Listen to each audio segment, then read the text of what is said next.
Brandon, the ApprenticeEwok here, bringing you the third episode of the Ewok Adventures Podcast. On this episode, I will be discussing the Jedi of the current era of Star Wars that we are getting, and that is the High Republic. In the first week of February, we got Into the Dark by Claudia Gray, High Republic 2 from Cavan Scott, and the High Republic Adventures number 1 from Daniel Jose Older. As many of you know, I am absolutely in love with the new era of Star Wars and everything that is involved with the High Republic. So many of the characters are great, and I am loving what is going on with the story so far. I love the way the Jedi seem so different from the Jedi that we have seen in the rest of the saga, but with this time period being relatively close to the prequels, we are starting to see some of the hints of what the Jedi will become. The thing I like the most about the Jedi of this era are how they are all very different when it comes to their connection to the Force and how they interpret it. I really liked Reath Silas, the main character, I guess, in Into the Dark by Claudia Gray. He is just someone that isn't looking for adventure and wanted to spend his life researching and reading and being in the archives, which I thought was really cool because so many times we see the Jedi striving to be the best at different things, at lightsaber combat, at all these different things, but it was really cool because Qui Gon's one of my favorite characters. And all of these characters seem very Qui Gon-esque to me in different ways. And Qui Gon was one of those characters that, because of his master Dooku, Dooku was really interested in the prophecies and diving into the holocrons and everything like that. So that aspect reminded me of Qui Gon from Master and Apprentice, also by Claudia Gray. So Qui Gon is one of my favorite characters. No, he is my favorite character in all of Star Wars, and some people think that's really funny, but or seem think that that's a little bit odd. But I love Liam Neeson's portrayal of Qui Gon. I love how Qui Gon seems to be an amazing example of what a Jedi should be, and that's why I'm loving the Jedi of this era. When we think about the Jedi of this era and just the couple books that we have, so we have The Light of the Jedi by Charles Soule, we have A Test of Courage by Justina Ireland, we have Into the Dark by Claudia Gray, and then we have the comics, and then the kids' book, The Great Jedi Rescue. We are seeing so many different types of Jedi, and I think that's the best thing for Star Wars right now, is not all of these Jedi think the same way, not all of these Jedi connect with the Force the same way. They all have a main objective and goal, but how they go about it is very individualized for each Jedi. In this era, we are already seeing Jedi be better about listening to the will of the Force. In the prequels, we see the Jedi being entangled with the politics of the Republic to the point where they are generals in the army of the Republic, and they are getting away from what they essentially were. So when I'm reading this, it makes so much sense why Jedi like Qui Gon and Dooku and the Jedi in the High Republic are having issues with the structure and belief of the Jedi already. At this point, like in the prequels, the Jedi are an extension and work within the Republic.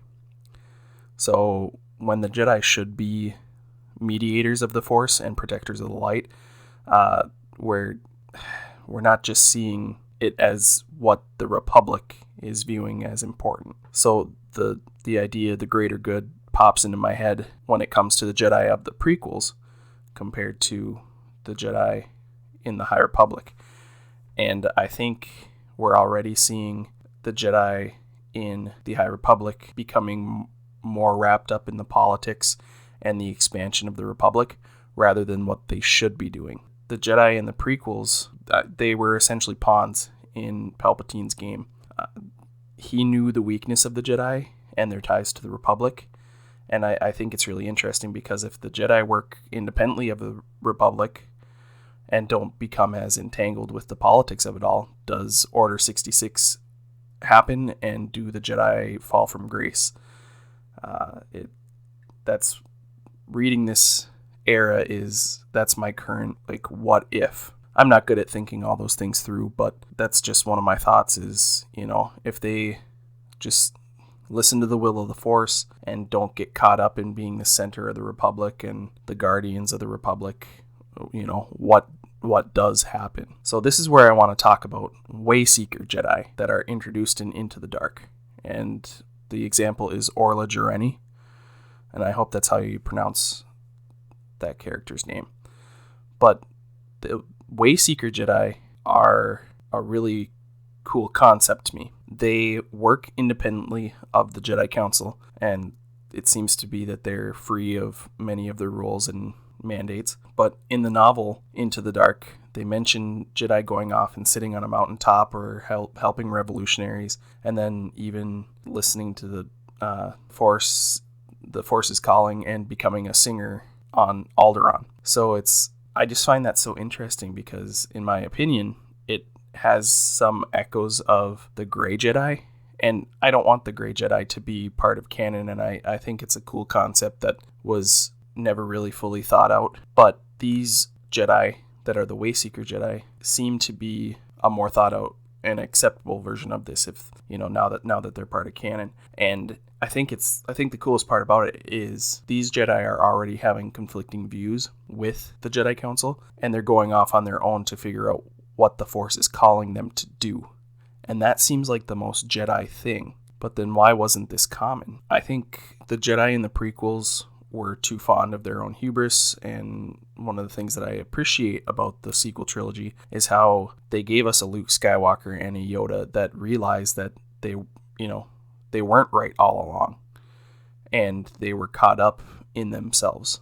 So when Luke Skywalker talks about the Jedi needing to end, I was actually hoping to see the evolution of the Jedi to be more balanced, like the Prime Jedi. I know that there are interviews where George Lucas talks about the light side of the Force and how being a Jedi is about the absence of the dark side, and that Anakin brought true balance when he destroyed the Sith. I don't know, something about that just doesn't sit right with me, because I feel like there could be so many more interesting stories, and I feel like it's more relatable to real life when it's achieved. I think it's really cool that we're seeing the powers from the Jedi in this era.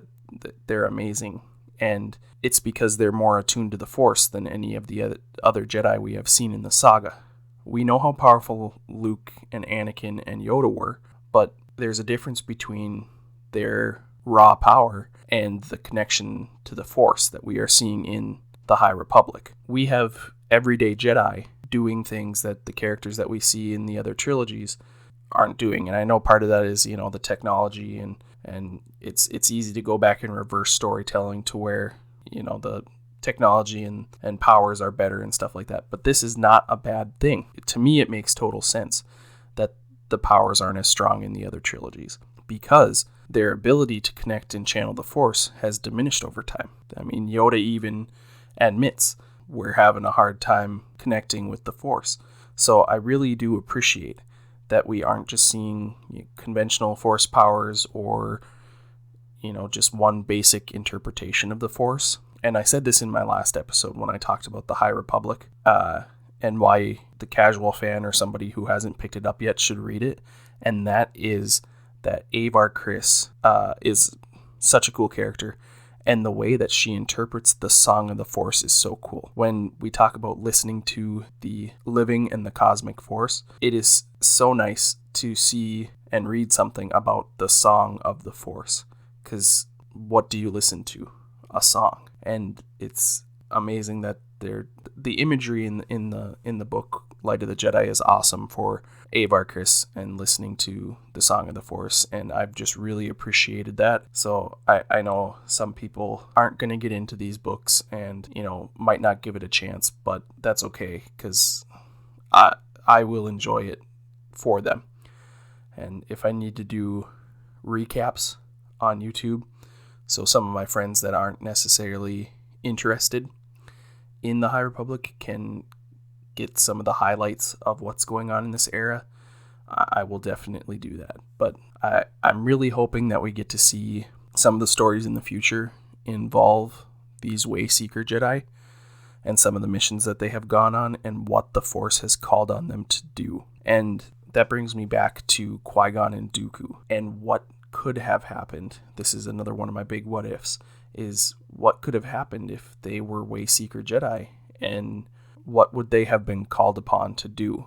Would the Force lead everything, take everybody down the path that it did with the Chosen One prophecy, to where Anakin still falls to the dark side and balance is brought? Or does the whole landscape and story of Star Wars change if Count Dooku and Qui-Gon and the Jedi in general, if we saw more of these Wayseeker Jedi? It's nice to see the Jedi working independently from the mandates of the Jedi Council. And I think it's really good to see the Jedi and other characters questioning what some of those mandates involve. And I know some people are like, why are they talking about sex in Star Wars? And they're like, there's no place for that in Star Wars. But that's an everyday thing. That's something that happens. And the Jedi are not free of those impulses, and it totally makes sense. And I like the way that they explain it in Into the Dark, is that it's, not having connections doesn't mean that you can't, do it. So I thought that was pretty funny. Before I go off on a rant about some of those things, I want to talk about the 3 phases that have been announced for the High Republic. And I thought it was so cool when they put the graphic up. And it's very Marvel of them to do it in this way in the different phases. And right now we're in phase 1, which is Light of the Jedi. Phase 2 will be Quest of the Jedi. And phase 3 is Trials of the Jedi. And from the sounds of it, this project, this publishing event for the High Republic is going to last for a while. And I think it's pretty clear that the phase 3 Trials of the Jedi is going to lead into the Acolyte. And from the sounds of it, that's going to be set 50 years before the Phantom Menace. So that is going to lead us right up from the start of this era and connect it to the Skywalker saga. And when it comes to the name Trials of the Jedi for the 3rd phase, I think we're going to see the Jedi almost be broken to the point that they are so pressed when it comes to their numbers and their ability to use the Force, that's going to be what leads to us seeing them how they are in the prequels. And they've described the High Republic as the golden age of the Jedi. And I find it very interesting that we're going to see this, I don't want to say slow decline, but I like that we're seeing the motion, like the events put into motion. So this episode is not as long as the other ones. I just wanted to give a couple thoughts of my Jedi of this era. I think they're all very interesting. I like the way that the masters and the apprentices all interact with each other. I like the way that they're dealing with the questions of the Force when it comes to the dark side. The dark side and them sensing the threat of it is much more apparent in these books to me. And the way that they are all using the Force seems more interesting to me. And I was on the Force Connect for Beyond the Blast Doors, the Beyond the Blast Doors network. And they had a hot take section. And my hot take was the Jedi in the High Republic are the most interesting that we have ever seen them. And that's with only scratching the surface of the High Republic. So me saying that, I hope people want to check it out. I hope my excitement for it has gotten some other people excited. I'm trying to continue to pump up these stories and pump up these creators that they're Star Wars fans. And I know some people are like, well, they're trying to destroy Star Wars and they're trying to rewrite the story, and they're filling in gaps. They were brought in to write an era that we hadn't seen before and to describe how the Jedi got to the point that we see them in the Skywalker saga. And these are great creators that are great Star Wars fans. You look at Claudia Gray and the work that she has done on the Leia books, the Lost Stars, and Master and Apprentice. And those are some of my favorite books. I haven't been able to get to Bloodline yet, but the other 3 I have loved every minute of reading those. And Into the Dark too, I finished that. You look at Cavan Scott and Charles Soule.